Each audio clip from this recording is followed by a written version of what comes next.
Whoa, cat's out of the bag, mate. This is going to be a funny one. We've got a couple of interesting things going on with this one. This is the Hilux that we're doing injectors. We've done the BFE, the turbo replacement. A bit of an unlucky one, long story short. You know, it's 13 years, well overdue to replace injectors. Not so high on kilometers, so it's all good, but maybe not. Should be right. It's a 2010, so they should have been changed years ago. And some people would wonder why if it cracked a piston at 140,000 Ks.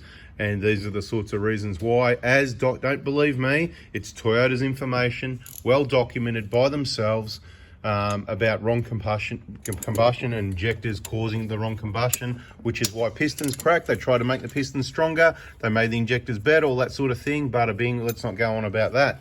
But the point is, one interesting thing we found here, there was a little, we don't normally see. So that moisture there, there's a bit of moisture in the oil. When you take that throttle body off, you'll see drips of engine oil because you've got a slight amount of oil in the intake. I think everybody understands that. And if they don't, go through our playlists and check out the inject information playlist and the EGR information playlist. So water there. Now that's nothing to do with the EGR cooler because this is before the EGR cooler. It can't get moisture out anywhere else in the intake or the intercooler.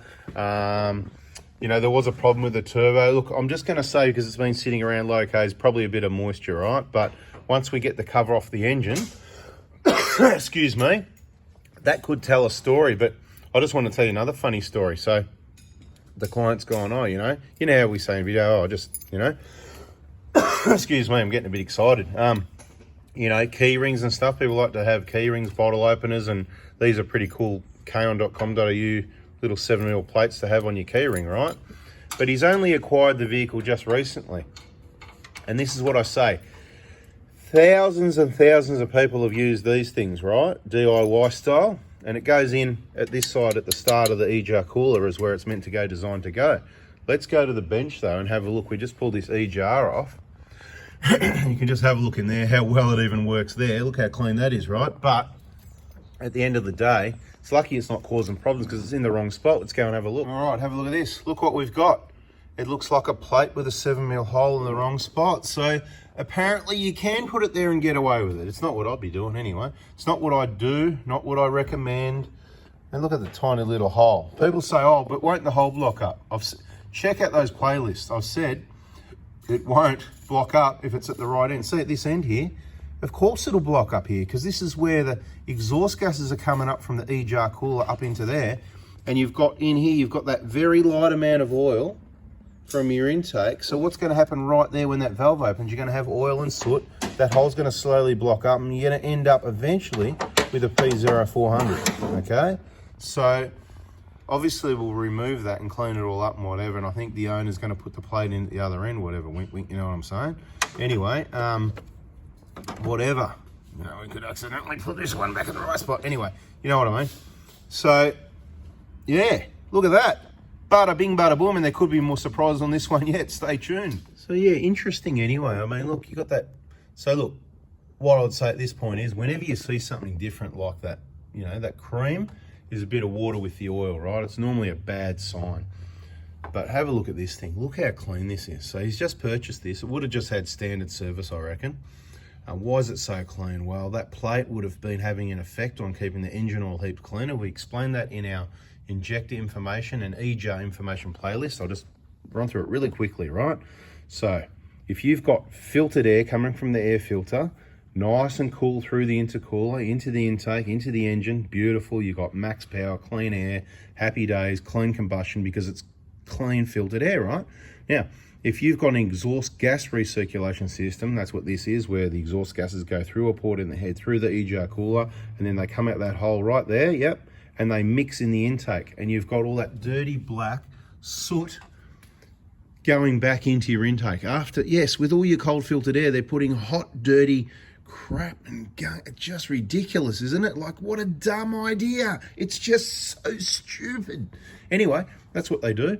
And of course, that's what's in your combustion. Do you get it in your combustion? Like blowing up a balloon. The valve opens, the air comes in, bang, fuel's added in there, heat of combustion, boof, right? There's your explosion, piston goes back down. So in that combustion, the air that went in there, that's dirty air with dirty black soot that came out your tailpipe, right?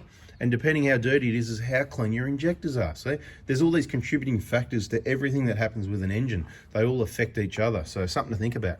Point is, if it's not in the combustion, because what happens there, the rings can't seal 100%. Everything can't seal 100%. So some of that compression blows past the rings into the crankcase, and that's why you get that at the top, you know, the valve cover, whatever, because it's the crankcase is the bottom part of the engine. It's all open to the top part. See through all these galleries here, right? So all the air pressure is coming back to the top, and that's why there's crankcase ventilation. You know, the hose that comes out that goes to the turbo, you know, where people put that, but we're not going to talk about that in this video, right? That's why it's so important. And if they block up and they're not breathing properly, it can cause other problems with the engine as well. So it's all, you know, just allow that ventilation system that's in the valve cover, that filter system, to do the job. There's minimal oil in the intake. It's actually good. It's nothing to worry about.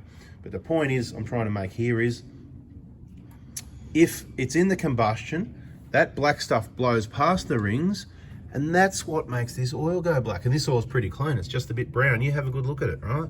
Why would that be? Because if you haven't got the black soot in the oil, a diesel engine oil is so bloody clean, it's not funny. It doesn't get the contamination. The diesel fuel is like oil. It's not like petrol. Petrol oil contamination is ridiculous. That's why you need to make heaps of, you know, heaps of oil changes on a petrol engine. Diesel, I'm not so worried about. Of course you do it, because clean oil without soot in it. So with the diesels, it's all about soot loading in the oil. I mean, look how clean this thing is. And I'm not saying, this hasn't had 5,000k oil changes. I doubt it. I don't know. Like I said, he's just got the car. But the plate keeping the oil clean, because it hasn't blown, you know what I mean? It hasn't blown all that soot, because it's not in there. It hasn't blown past the rings and loaded the oil with soot. So therefore, it's not soot pumping around the engine. It's not soot pumping through your turbo. Therefore, it's nice, clean oil protecting your engine and protecting your turbo. Even though, for whatever reason, this turbo, yeah, it failed. But you know what? I'm interested on this one. So sometimes you can just get unlucky. So we're going to say all these 1KD turbos are rubbish? No, that's not it at all. They're really good turbos. They're really reliable. But they are those components that, you know, they're under a lot of pressure. They spin really fast. I really don't know why the turbo has failed. So this one, we might even send it away, the old one, and get it looked at and try and work out what went wrong with it. Because this is one that's got me a bit intrigued, because I was expecting to see, if you remember, if you've been watching the videos, this is the one in the service book where it skipped a service from 88,000 to 128. Or perhaps the owner was doing oil changes themselves by the looks of it. Maybe they just took over a lot of their own servicing. I really don't know what happened with it, okay? But when we looked at the book, we went, maybe that's the cause of the problem with the turbo. I don't know. But looking in this engine here, don't worry about that little bit of water. It would have been, like I said, low kilometers sitting around. You get some condensation. And if there's ever any water or oil, this is where it kind of looks bad, where you go, oh, look at all the oil in the intake.